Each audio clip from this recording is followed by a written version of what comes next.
Puede tomar su lugar. Le damos gracias a Dios por la vida de cada uno, pero también por la vida de sus hermanos, que Dios los usa aquí en la alabanza. Y esta alabanza que entonaron, dice: bendice alma mía Jehová y no olvides ninguno de sus beneficios. ¿Y por qué le pedirá al alma, hermanos? ¿Por qué le está hablando al alma? En el cual le dice: bendice alma mía Jehová, y lo dice la escritura ahí en el Salmo 103. Porque en el alma, a veces el alma está muy triste, muy apagada, sin ganas. Y a veces que el alma también está muy emocionada, la persona está riéndose, contenta en todo, pero cuando está por los suelos no quiere uno saber nada. Como tal vez ahorita, después de comer, viene el sueño y dice: lo que quiero es dormir, no quiero saber nada. Pero gloria a Dios. Abra su Biblia de favor en 1 de Samuel, capítulo 22. Me tocó la bendición de compartir la palabra de Dios y pues vamos a entrar a la palabra. Cuando ya haya llegado, me indica con un fuerte amén de favor. 1 de Samuel, capítulo 22.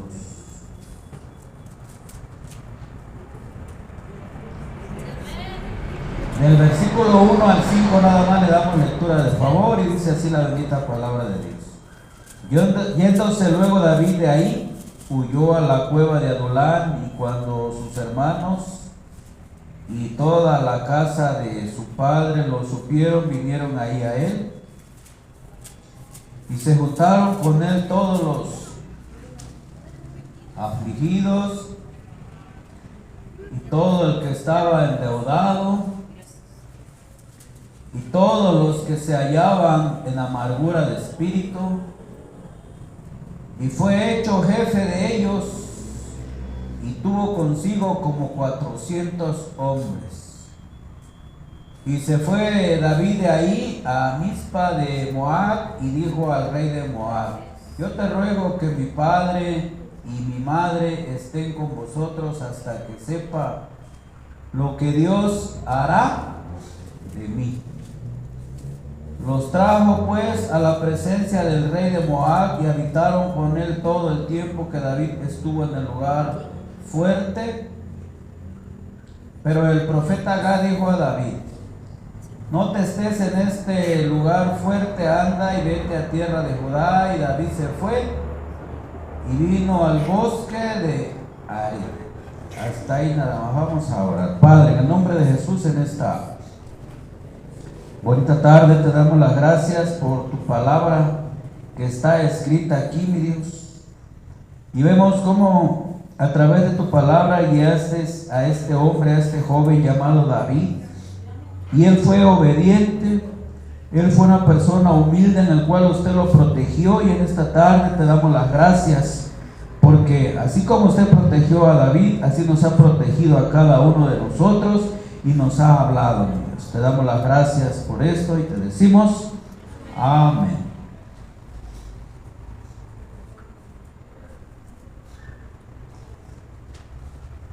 Gloria a Dios. Y aquí David estaba pasando por un proceso. David estaba pasando por situaciones difíciles. Yo no sé si alguien aquí ha pasado o está pasando por situaciones difíciles. Y yo creo que todos, como cristianos, o a través de acercarnos a Dios o de servirle a Dios. Aquí David estaba pasando, le decía, por un proceso difícil en el cual, usted sabe, hermano, hermana, que en el proceso hay dolor. Duele, en el cual pues personas que anduvimos en la calle, en las calles, como mis hermanos que están ahorita en un proceso en el hogar de rehabilitación, yo sé que para ellos es un poco difícil. Y también para la iglesia, para hermanas o hermanos que están congregándose, es un poco difícil el proceso a través de aceptar al Señor Jesucristo como su Salvador. En la mañana nos predicaban, nos hablaban del nuevo nacimiento. Cuando uno se convierte, cuando alguien acepta al Señor Jesús como su Salvador, pues sabemos que tiene que seguir, tenemos que seguir a Dios, y a Dios, y a Dios nada más. Tenemos que dejar todo el pasado atrás. Amén.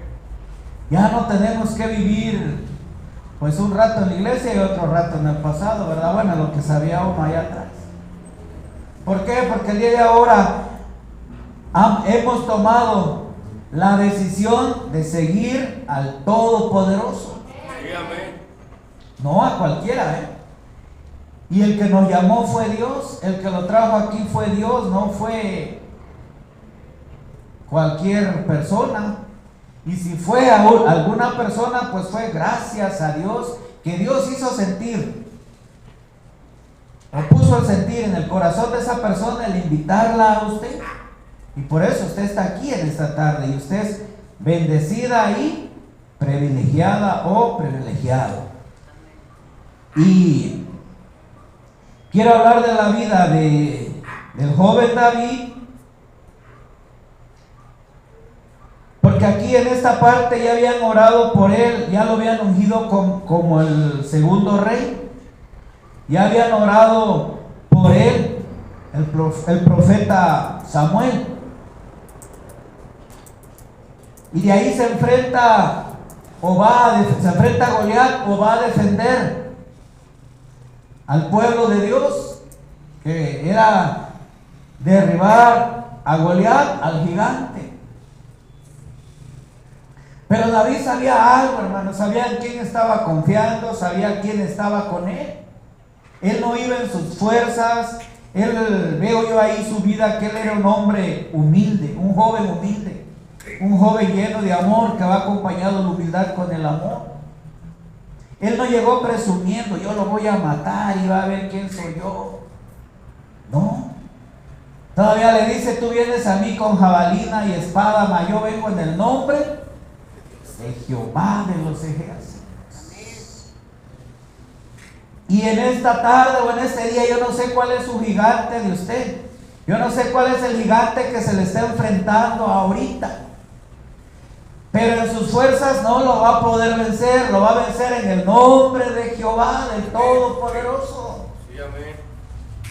Así como venció David. No sé si su problema, o sea, ese gigante que es un problema, sea de escasez de finanzas, que no tiene trabajo, o algún familiar, hijo o hija que anda allá en las calles, perdido en las drogas, en el alcohol, y eso lo está atormentando, eso lo está dañando, porque en vez de que pueda ir hacia adelante, siente que va para atrás. Pero lo que yo sí sé es que si usted se ha acercado a los pies del Señor Jesús, Él lo puede levantar, hermano. Él lo puede levantar, hermana, pero usted va a pasar por un proceso en el cual le va a doler doblar rodillas, postrarse y pedirle a Dios con lo que lo ayude con lo que usted no ha podido. Amén.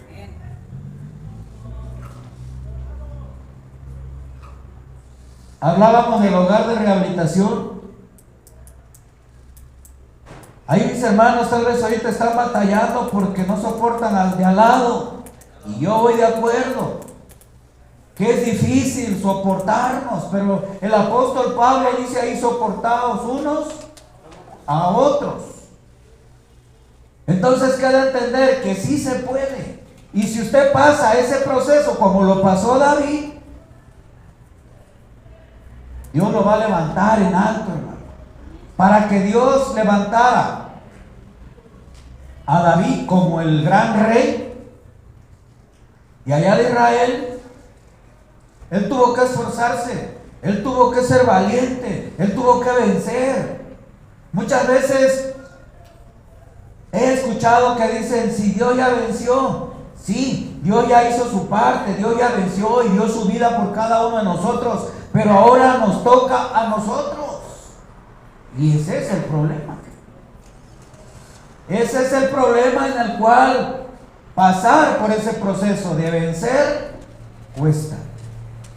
Y a veces no se necesita dinero, no va a necesitar dinero para poder, porque ¿cuántos sabíamos o sabemos que aquí en el mundo con dinero arreglamos todo? Te pago tanto y hazlo por mí. Te pago tanto y lava mi ropa, en el cual no queremos lavar la ropa. Te pago tanto y lava los trastes. Y eso que nadie lo sepa, porque si no me va a regañar el director o el pastor. No, yo no vi a nadie. Eso yo lo aprendí en el hogar de rehabilitación, porque yo estuve en el hogar. O sea, ahí Dios me tuvo como 4 años. A la semana que me llevaron, el pastor me jaló ahí a apoyar en hacer los sándwiches, en estar exprimiendo jugos. Nos parábamos a las 4 de la mañana y ahí estábamos sirviendo. Y de momento yo dije, no, pero pues ¿a qué me trajeron aquí? ¿Cómo a las 4 de la mañana? Pararse a esa hora es algo difícil para el cuerpo. Cuando en la madrugada es cuando más el cuerpo está todo durmiendo. Pero uno va entendiendo que a través de irse quedando en el hogar, Dios va levantando y los privilegios se van dando. Amén. Y ahí es en donde yo veía, yo no tenía visita, yo no tenía a nadie en quien me fuera a ver, pues menos iba a recibir dinero, ¿verdad? Pero había ahí alguien quien, si no iba a su familia, pues le hablaba a su familia que le llevaran dinero o le llevaran los frascos de café. Y a él yo veía que decía, te doy tanto para que hagas esto, te doy tanto para que hagas lo otro. Y él no hacía nada. Pero él no está ahorita ni aquí en la iglesia, hermano. O sea, él anda por ahí dándose la vuelta. Creo que anda en Acapulco, en Cancún, no sé por dónde anda. Pero por no esforzarse, hermanos, no se quedó. Y el que se esfuerce, usted lo va a ver aquí, sirviendo, lo va a ver congregándose. Y estamos viendo aquí la vida de David. A David le estaba haciendo la guerra el rey Saúl. Él fue el primer rey aquí en la tierra. Esa historia lo empieza a ver desde ahí de 1 de Samuel capítulo 9 hacia adelante, cómo el pueblo pedía un rey, y a Saúl lo puso el pueblo. Y Dios le dijo, les va a fallar. Pero le dijo a Samuel, pero obedece, que pongan un rey, pongan al que quieran. Y escogieron a Saúl y lo puso el pueblo, pedían un rey. Dice ahí en la escritura que así como todos los pueblos tenían un rey, ellos querían un rey también. Ya no querían que siguieran los jueces en aquel tiempo, querían un rey. Y levantaron a Saúl, y Saúl empezó a caminar ahí. Pero vemos a Saúl, si usted empieza a leer la Biblia, aquí en 1 de Samuel, en el capítulo 9, vemos ahí que Saúl no habla de que él haya buscado a Dios, no habla de que él se haya esforzado en buscar la presencia de Dios. Y empieza a ganar batallas, pero cuando Dios le dice que vaya y destruya al rey de Amalek, ahí hace las cosas en su entendimiento, como él quiso hacerlas. Le dijo que destruyera todo, que matara a todos los amalecitas, aún al rey, todo, a niños, animales, todo. Y él sí destruyó lo más vil y menospreciado, dice, pero lo bueno lo iban separando, lo iban apartando, y aún le perdonó la vida al rey. Y ese fue su peor error, que desobedeció y a Dios no le agradó. Entonces Dios le dice al profeta Samuel que que fuera a ungir a alguien que ya tenía preparado, y era el rey, era el joven David. Ahí en el capítulo 16 vemos cómo va el profeta Samuel y va ahí a la casa de Isaí, y pasan todos los fortachones, todos esos que estaban preparados, los altos, los hijos de Isaí. pasó Eliab y pasaron varios, 7, dice hijo de Isaí. Y le dijo, no, ninguno de estos es, que no tienes hijo. Y le dice él, queda uno, el menor, pero él está allá cuidando las ovejas. Y le dice, pues hasta que no venga él, no nos sentaremos a la mesa. Y el profeta creía que era uno de esos grandotes, porque le dice ahí, no mires a su parecer ni a lo grande de su estatura, porque yo lo hago a un lado. Y dice, yo veo el corazón. Y entonces mandan por David. Y cuando David viene entrando, dice que siente en su corazón el que Dios le dijo, este es úngelo. Y de ahí empiezan los problemas. De ahí yo veo que empieza el problema o los problemas en la vida de este joven. Que aún sus hermanos lo estaban ahí criticando. Que aún sus hermanos ahí lo estaban haciendo a un lado. Yo no sé cuántos de los que están aquí en este momento han recibido críticas aún de parte de la familia. Porque ya somos cristianos. Ahora ya no participa ya en las fiestas, ahora ya no va a los bailes, ya no va a los convivios, ya no se junta con los que se juntaba antes. Y entonces ahí el rey Saúl se encuentra en ese momento en un gran problema. Ya empieza en el capítulo 17 de ahí de Primera de Samuel, en el cual había un hombre llamado Goliat que los asustaba por su estatura. Pero llega David, ahí en 1 de Samuel capítulo 17, del versículo 44 en adelante, empieza a hablar de la vida de este hombre que con su pura presencia los asustaba. Pero David llegó decidido, y ahí es donde le dice, tú vienes con jabalina y espada, mas yo vengo en el nombre de Jehová de los ejércitos. Y vence a Goliat. Y ese fue otro error de David, que fue bueno, pero fue un error en el cual se vino el rey sobre él, porque ya las mujeres, dice ahí la escritura, que alababan al joven David y ya no al rey Saúl, porque le decían que Saúl había matado a miles y David a sus 10,000, y de ahí empiezan los celos en Saúl, en el capítulo 18 del versículo 6 en adelante. Dice, Saúl siente celos de David. Y de ahí empezó el problema.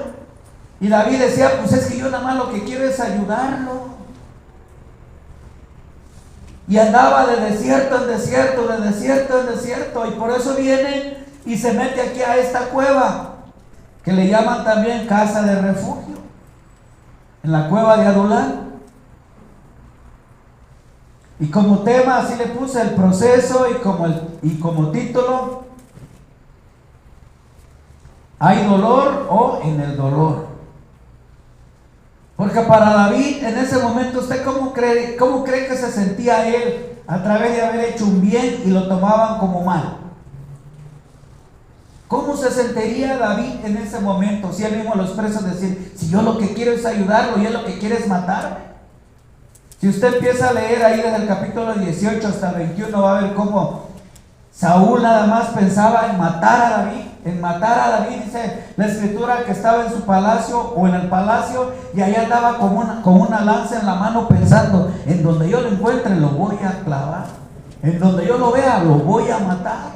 Era tanto el odio que ya no estaba peleando en contra del enemigo, ya estaba peleando en contra de David.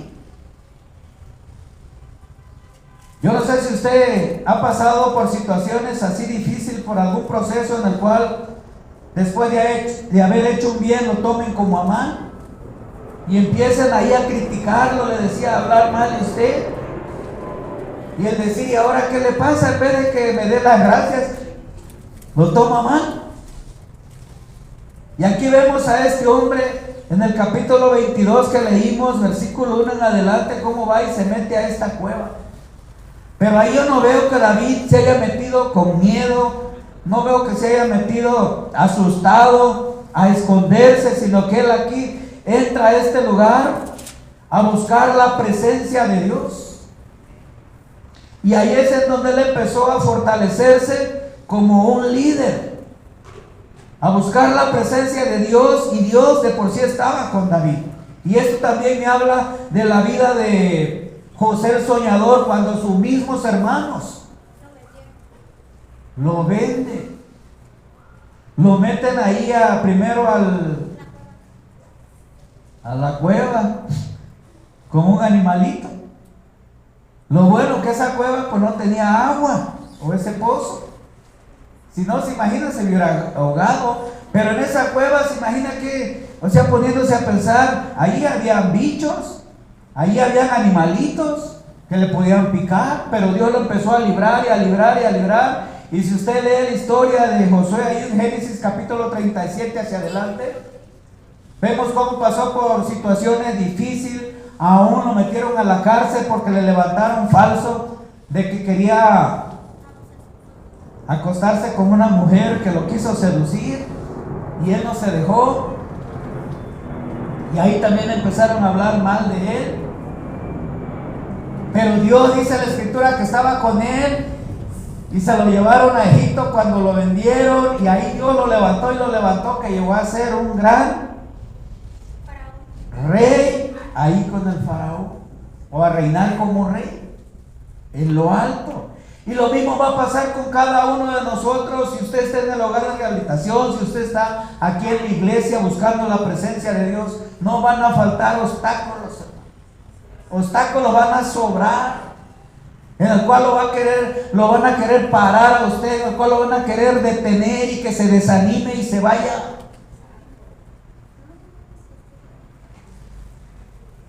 Si usted se imagina cuántos obstáculos no se han puesto para detenerme a mí, para desviarme a mí. Pero gracias a Dios que Dios ha estado conmigo, y yo he confiado en Dios, hermano. Amén. Cuando me enfermé del coronavirus, que empezó el coronavirus, rápido dijeron, no, pues que yo tenía coronavirus. Y digo esto porque me aislaron 40 días allá con mis suegros, y no podía ni salir, o no me dejaban salir, ni que me juntaran con ellos porque los iba a contaminar. Y aparte que eso me iba a matar, y a mi mente llegaba, si a mí la droga o el alcohol no me mató, pues menos una enfermedad, porque Dios está en mí. Y yo he creído en Dios, que si Dios a mí me levantó, fue por algo, no me levantó nada más, pues a ver ahora qué haces. Y creo en la vida de usted también, que si Dios lo trajo a este lugar y Dios lo ha levantado, es porque Dios tiene una bendición para usted, hermano. Sí, es porque Dios tiene una bendición para usted, hermana. Y si usted está confiando en Dios, pues sígase agarrando de Dios. Dice que Él es el camino de la verdad y de la vida. No hay otro. Él es el camino, Él es la verdad y Él es la vida.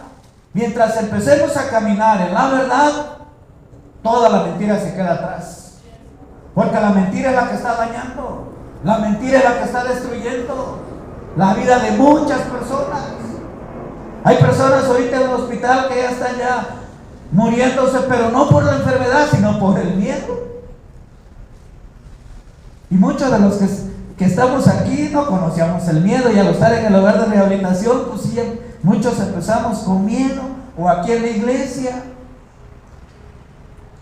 Y veo aquí, ahora sí volvemos a la cita de primera de Samuel capítulo 22, dice que yéndose luego David de ahí, huyó a la cueva de Adulam, y cuando sus hermanos y todas la casa de su padre lo supieron, vinieron ahí a él. ¿Por qué lo siguieron? Y no tan solo su familia, sino que vinieron más adelante.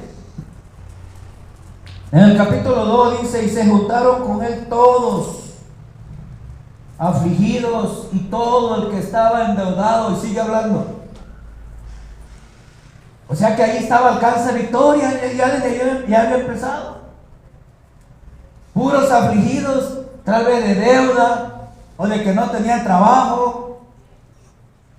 ¿Quién sabe de qué los traía afligidos? Lo que sí sabemos es que llegaron ahí con este hombre, con este joven, y empezaron a buscar la presencia de Dios.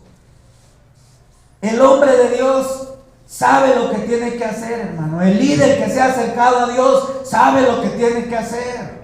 que es buscar la presencia de Dios a través de la oración, y no nada más aquí en la iglesia, sino allá en su casa.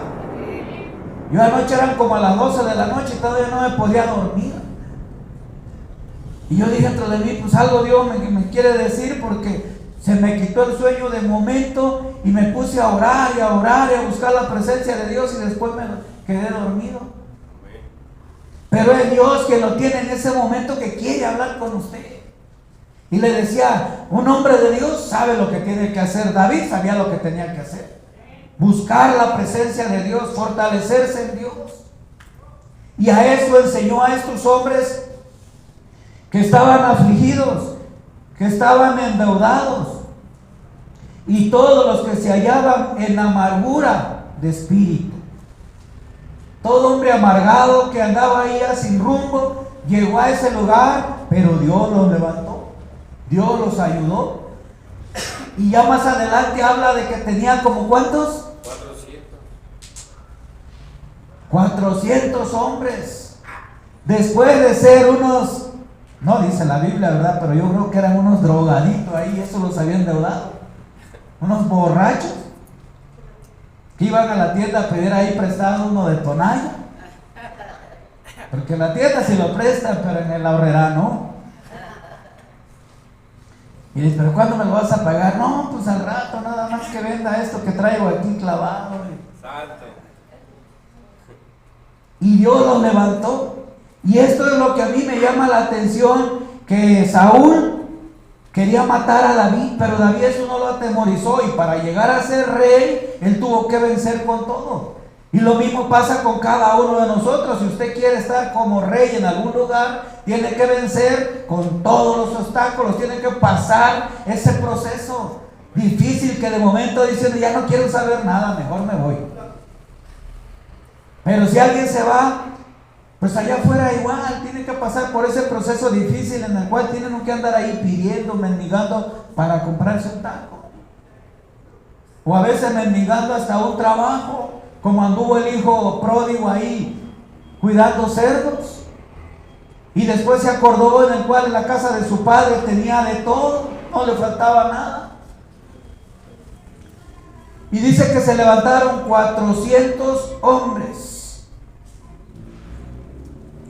Y de ahí David seguía pidiéndole dirección a Dios. Y Dios seguía direccionando su vida. Dios seguía dirigiéndolo. Como hasta este momento creo yo que Dios todavía sigue dirigiendo a usted. Dios le está dando dirección. Dios nos está preparando a cada uno de nosotros, pasando por el dolor, pasando por el proceso. Cada uno de nosotros estamos en diferentes procesos. Usted que está aquí en la iglesia está pasando por un proceso en el cual tal vez va empezando y no sabe qué es orar, y tal vez se le hace difícil el decir otra vez a orar. Pero los que llevamos un rato sabemos que la oración es la llave que va a abrir la puerta de lo que usted no ha podido.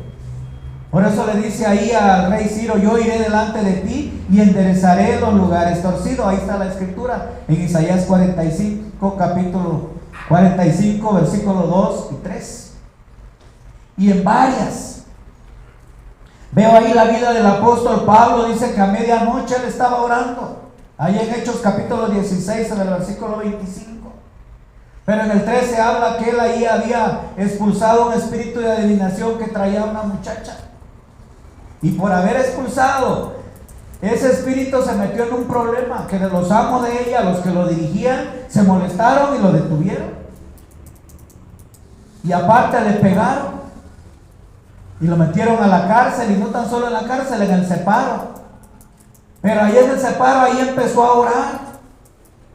Ahí empezó a orar y a clamarle a Dios y a cantarle a Dios, que le decía a un hombre de Dios, sabe lo que tiene que hacer. Un hombre que Dios lo ha llamado y ha entendido que el llamado es de parte de Dios, él sabe qué es lo que tiene que hacer. No es agarrar una pistola y salir a robarse las cosas por allá, sino que él sabe que tiene que doblar sus rodillas ahí a donde se encuentre.